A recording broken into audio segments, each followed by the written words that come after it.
Comment se passe le débat pour vous jusqu'à présent? Qu'est-ce que vous en retenez? Qu'est-ce qui vous enrichit? Qu'est-ce qui vous déplaît? Ça nous permet déjà d'imaginer un peu la ville du futur, en quelque sorte, de se projeter d'ici 20 ans, 30 ans. En tout cas, ça m'a un peu amené loin. Enfin, ça me permet de voir, d'imaginer nos villes un peu, leur évolution. C'était super intéressant parce que dans les groupes, on rencontre des gens qui viennent vraiment de différents horizons. Il y en a qui étaient très attachés à leur voiture, il y en a pas mal qui sont assez spécialistes des questions de mobilité, de l'aérien, des gens qui sont vraiment intéressés par le sujet ou pas, et c'était vraiment super cool. Et c'est vrai que dans l'idée de on va super loin dans les réflexions, j'ai trouvé ça très intéressant. Nous on est même parti sur la transformation du travail du coup, et ça a amené des débats plus vastes et c'était super intéressant. Donc j'ai le sentiment que cette première expérience de débat citoyen vous a plu, l'envie de refaire cela sur d'autres thématiques peut-être? Est-ce que c'est une envie que vous avez? Si Mission Publique revient vers vous et vous dit voilà, on lance un nouveau débat citoyen sur une nouvelle thématique, est-ce que vous signez a priori? Tout à fait partant, oui, tout à fait. Moi, c'est vrai que j'étais vraiment attiré par le côté mobilité durable. C'est un peu le domaine dans lequel je suis spécialisé, mais tu as cité la robotisation de la société, par exemple, ou d'autres types de sujets qui pourraient être très intéressants à l'avenir. J'ai vu qu'ils ont dit qu'ils avaient fait un débat sur l'espace, par exemple, et tout de suite, ça nous fait rêver, ça nous permet de nous projeter au-delà de notre quotidien, et c'est chouette. Ça change d'un autre samedi habituel. À quoi vous attendiez en venant ici? Est-ce que ça correspondait à vos attentes? Oui, tout à fait. Moi, je m'attendais vraiment à des petits ateliers, à la possibilité d'échanger dans des petits groupes. C'est ça que j'ai apprécié. C'était pas une conférence frontale où des experts venaient nous expliquer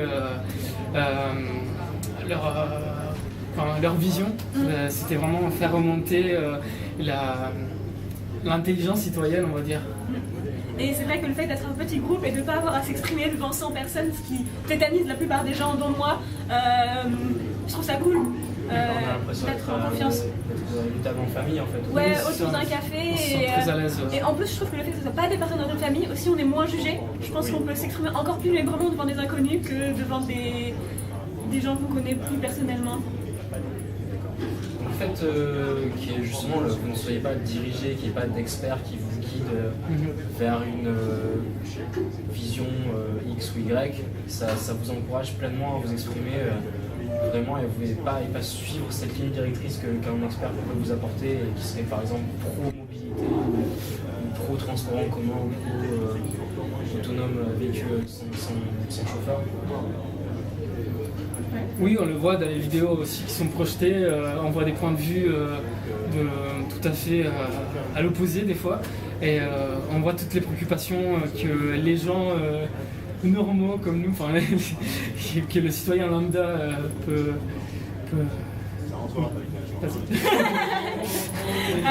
Non mais c'est vrai, et puis c'est vrai que tout le monde peut participer et on n'est pas biaisé, même si le fait de venir jusqu'ici, il y a quand même le fait qu'il y a beaucoup de gens qui sont plutôt pour, j'ai l'impression.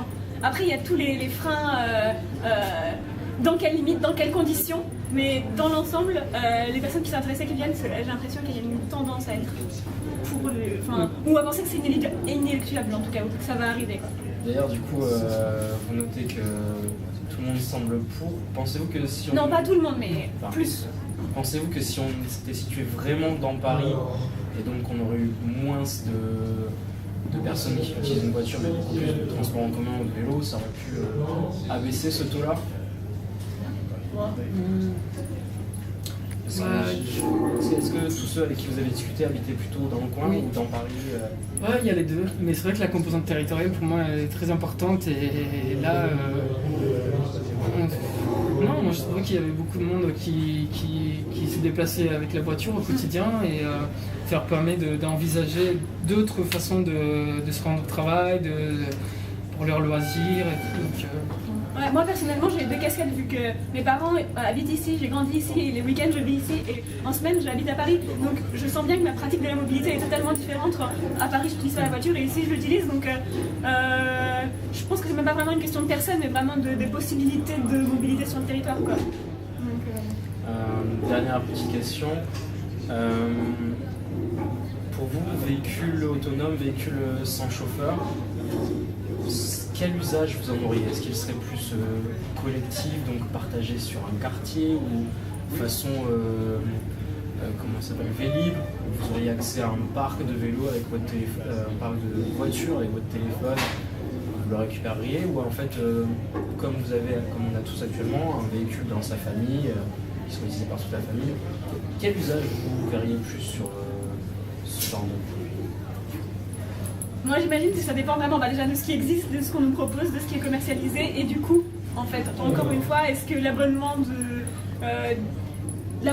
à des véhicules partagés c'est moins cher que des transports communs normaux, enfin classiques, ou pareil pour la voiture, est-ce que la voiture autonome individuelle serait énormément plus chère qu'une voiture autonome, une voiture classique? Moi, je vois l'intérêt de la voiture autonome uniquement dans les zones rurales et périurbaines, là où on sait que les transports collectifs, publics sont beaucoup moins rentables, alors que je ne vois pas du tout l'intérêt de voir se développer des voitures autonomes en plein centre-ville de Paris, notamment où les transports publics sont très performants. Et donc c'est vraiment en milieu rural qu'on peut, par exemple, connecter avec des voitures autonomes les principaux pôles comme les gares et les utiliser de cette façon-là, rabattre un peu les usagers vers d'autres transports publics. Ouais, pour les derniers kilomètres par exemple, ou les premiers kilomètres jusqu'à la gare par exemple. C'est un débat que vous avez eu au cours du débat justement sur